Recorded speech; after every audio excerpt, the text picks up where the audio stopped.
Hi, I'm very glad to welcome you to the Q&A for A Night of Knowing Nothing, co-written and directed by Payal Kapadia. My name is Harsh Pandit. I'm one of the film programmers for the 45th Asian American International Film Festival. I want to thank our sponsors, Citibank, Lifewater, and Boxu, and thankful to Cinema Guild, the distributor of the film. Hi, Payal. Thanks a lot for making the time to do this session. Thank you very much for having the film, for showing the film, and for having me here today. Of course. I generally like to start off by asking about the process of crafting the narrative. But the interesting thing about this particular film, I feel, is we already kind of know the narrative because these are all these events that happened at a very specific time in India. Instead, it's the character L that forms the soul of the film to me.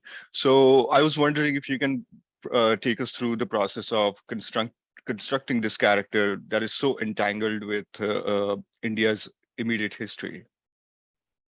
Yeah, so actually, to talk about that, I'll have to talk about how we kind of constructed the film at all. So the film was something that we started shooting when I was still a student at the Film and Television Institute with with Ronabir Das, who's a cinematographer and the editor of the film. So at that time we were shooting it, and the film was going in a totally different direction. But then at one point we stopped being students. Like, we had no end in goal. We had no sense that we want to make this film or what. We just had this sort of impulse to shoot, which is also a nice way to work if there's no pressure on your head, that you can honestly, try to see. You have a camera, you have a recorder, and you can kind of document what's going around. So but then we stopped being students, and at some point a lot of things started happening around the country, as we know. And a lot of our friends who are also filmmakers had been shooting at different university campuses, or Mm. uh, they also, I think, didn't fully know why they were shooting. They just again had this impulse Yeah, to. So just to they were very. document this moment, basically. Exactly. And I think so many people did document, and I hope that so many films get made. Yeah. So they sent us some of their footage, and they were like, they were really generous and trusting, and said that go ahead, you're doing something, maybe this could help you. So then at the end, like, we then started collecting footage, shooting more things, and it became like a growing archive of memories of 5 years. And it was still like there was a need to still go on. And then we were thinking that it became kind of like a found footage film, uh, because there was some our stuff, and then some other things as well, shot by different people. So then we came up with this device of having a character and the letters, to kind of hold the film together, being a found footage film. And you can do a lot of these things now. I mean, not now, but people have done them in the past also with nonfiction and dealing with found footage and things like that. So then I roped in my co-writer Himanshu Prajapati, who's also my classmate from FTI. So we had a lot of, like, difference in thinking, but also like joint memories. So we started developing the character. Then we also brought in a writing consultant, who's Neil, who's also a colleague and friend. And even the actress who did the voice, she also added to the text. So like That's that. interesting. Yeah, it happens, like everybody works on it at different points, and finally we had this version. Uh, that's I mean that's the spirit of the collaborative medium. Uh, but I'm still curious because there are certainly personal connections. I could see parallels with your own life in this character, and so I was wondering how was the process of like having a distinction and just trying to also ground it in reality for this particular character. Yeah, definitely. There are, I mean, things from both Himanshu and my life that we put into the character. But there are a lot of things that are from interviews that we had taken, which when we had started off making the film, we had taken a lot of interviews of our friends at the film school at FTI. So we had earlier thought that the interviews would have been the voices of the film. But then because the film sort of changed completely, we extracted some of those stories and some of the anxieties and things that people had been talking about in those interviews to put it into this one character. Um, and so it was a lot from that earlier documentation that we had done that it became kind of the character.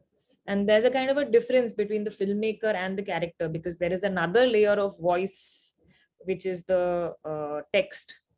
So we Yeah, definitely exactly. wanted to, create that distance between us as the filmmakers and then having this device of like finding the letters and uh, then the character is a little separated from us. Yeah. Um, okay, let's talk about uh, visual aesthetic. And there are certainly very specific choices. The use of black and white, archival footage. There is almost like, this home video feel to some of the footage. Uh, and there is also like obviously doodles. So, tying it all together, having that conversation with Ranbir, who is also the cinematographer and the editor of the film. So how was it coming to that conclusion, or how was it coming to that hybrid aesthetic? What is actually was very good is that the cinematographer was also the editor, right? Which is a little weird, but in a found footage film makes a lot of sense, because then he was selecting shots also, as in we were talking about shots which were matching a kind of a continuity that we were trying to have in the visual aesthetic. Earlier only we had started shooting the film in black and white when we were at FTI. Obviously when you're in film school you have this like romance for celluloid and this kind of thing, so we had started off with that kind of thing, but then it also helped in sort of homogenizing the whole film, because when you get such a lot of diversity of footage, it works in a way to hold things together. But I think as time went by we decided to keep it because it also gave a sense of timelessness, like this could be at any time, the film, and it is a continuous thing, like these things have happened in the past and will happen. So we wanted to give that sense of timelessness to it, and I think this kind of image quality maybe works for that. And we also had found some 8 archives. uh, there's a really wonderful collective, and they have a website called pad.ma, where they put up a lot of footage and archives. So we stumbled upon this archive of 8 family videos. uh, and again it was part of like this film had a lot of trial and error. We were like literally trying so many different things, see how to work. And it was difficult but still interesting, because you get to engage in cinema in a very kind of physical way, like almost as if you're making a collage on a daily basis and rejecting a lot of things. And so yeah, so that was basically the process of the image. Um, so then let's talk about editing and post-production, and mainly like since you said that the film has gone through a lot of different iterations, uh, I was wondering how, if you could take us through that process where you had all the footage, you sort of had an idea about how the film is or what the film is, and then putting it all together and maybe, like changing few things here and there. So how was the process of editing? So the writing and editing were all happening simultaneously, because Ronobir would be editing and Himanshu and I would maybe write a few things and give it to him. Then he would put some sequences together, or we would watch a lot the rushes and say, okay, we want to talk about certain things, but let's take the elements from the footage also, especially the things of the police women, uh, and things like that. So it was looking at the footage and continuously like working, editing, rejecting, retrying. So Ronavir would be like, yeah, it's nicely written, but it's totally not working. So then we back to it. So we laugh about it also now, because I mean there are so many sequences which we never ended up using, Hmm. that are there. Mm, but they didn't find their way into the film. How long was the process of editing it? It took, I think, nearly 2 years, a little less than that. Okay. 1.5, yeah, something like that. Okay. Um, I want to talk about the relationship between sound and images. Let me give you a context. I recently had the fortune of talking to Vietnamese American avant-garde filmmaker Trinity Minha, whose latest film we have in the festival, and she insists on this multiplicity between binary terms. And she does that by stressing that sound not being about images. It's not, they are not complementing each other in a very specific way. That is so conventional to use in this medium. And I was wondering, what are your thoughts on that relationship?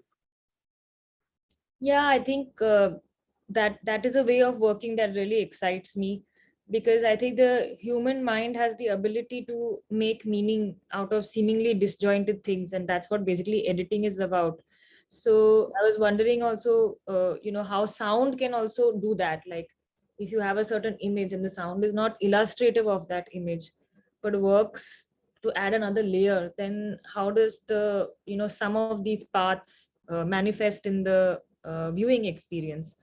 And also how sound can work as different things, just not a kind of a crutch, but maybe evoke a memory or a different image, a third image perhaps in the eyes of the person viewing it.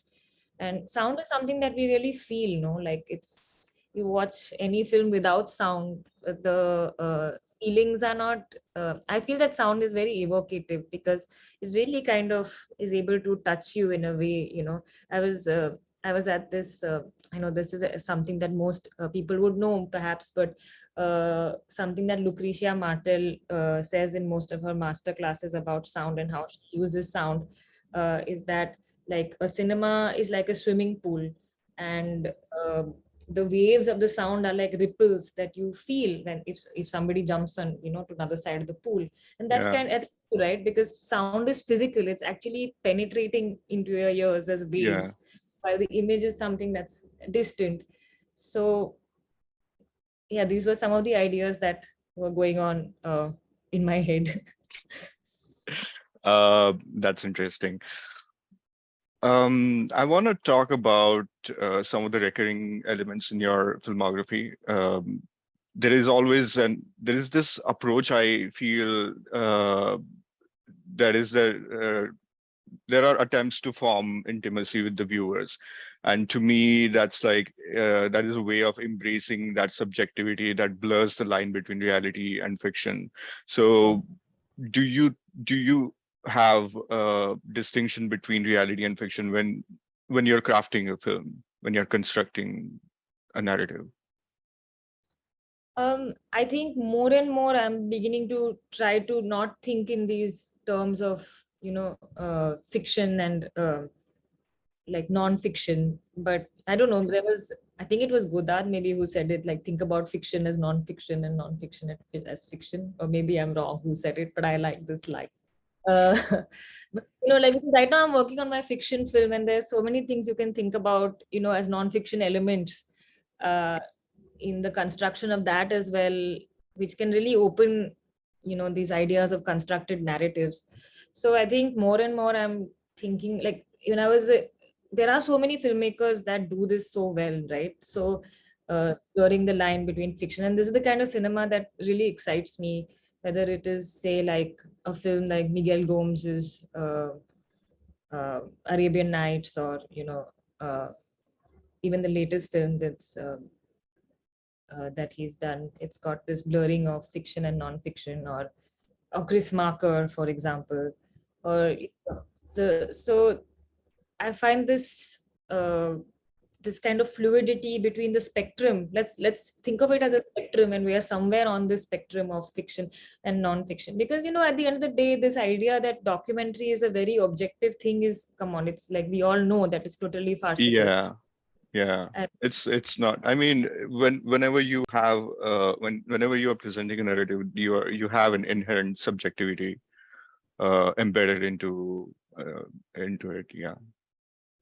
I mean, we all know that the first so-called documentary of Flaherty and what all he constructed in Yeah. that, the problems of that, and we consider it to be like the first documentary, right? Yeah.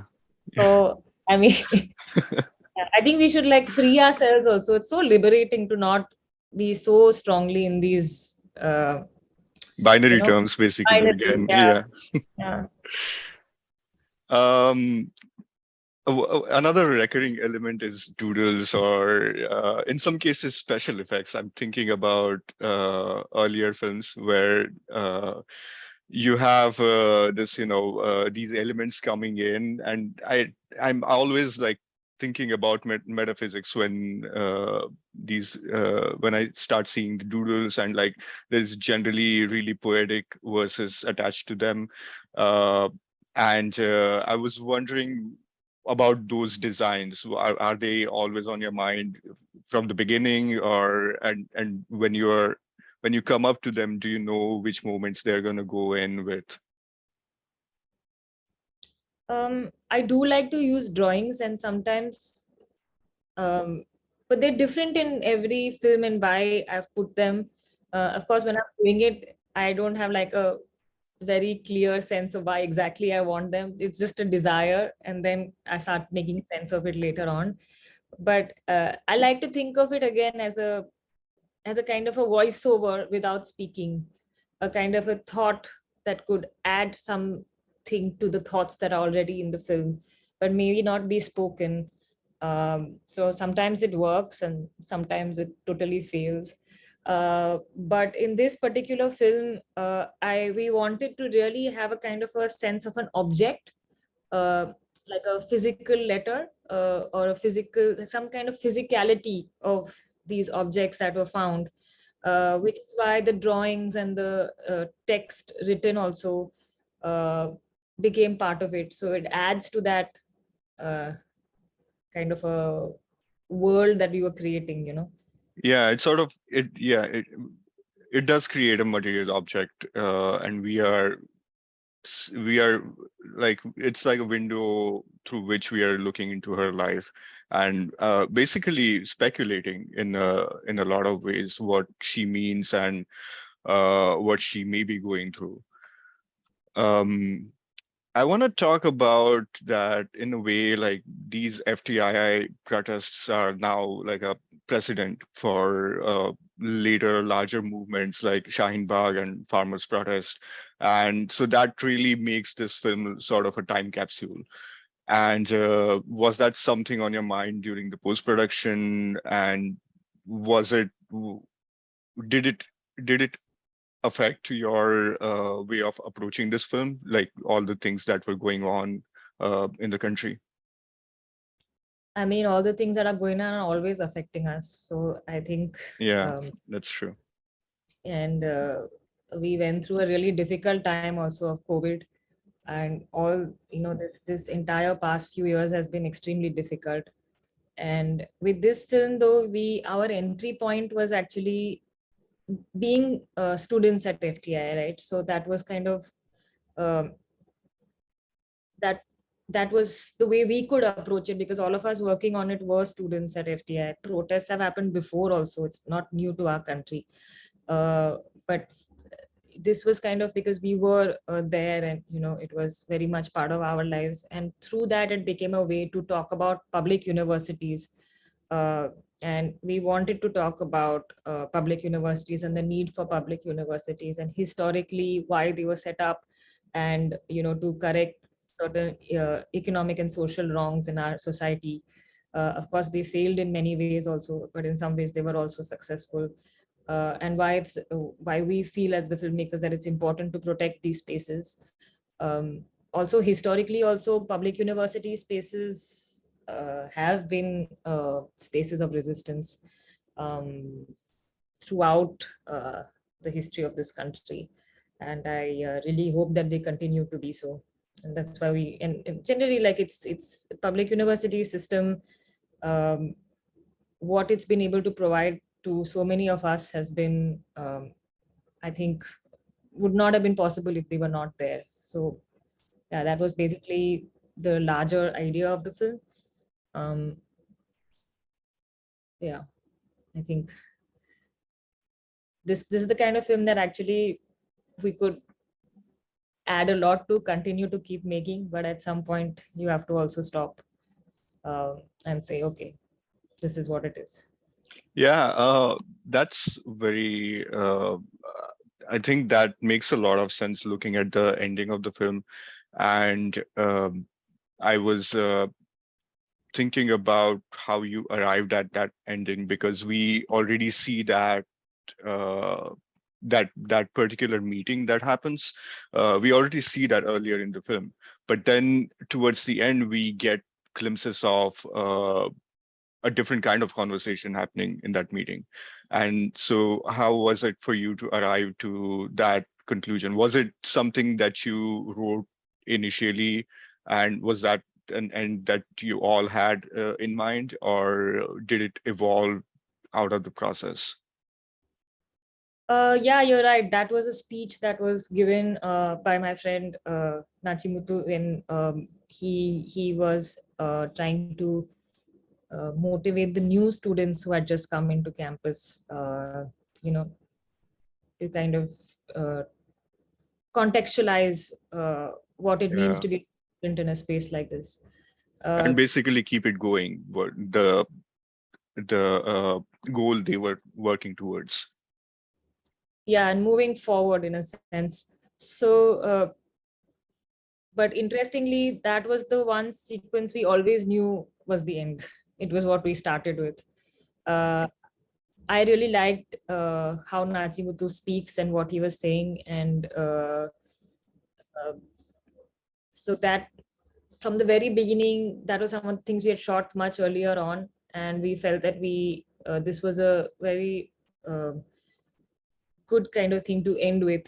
We thought we might change it later on, but it just stayed, and it worked well to come back to the campus to end the film where it all started, at least for us. That's great. I think that's the best way to end this conversation. Thank you so much for doing this, Payal. We really appreciate. We love your film. We're so happy to present it to our viewers, and I think it's really it's really one of those films that that's so close to my heart, and I'll keep thinking about as well. It's so much food for thought too. uh, thanks again for sharing your film. Thank you very much.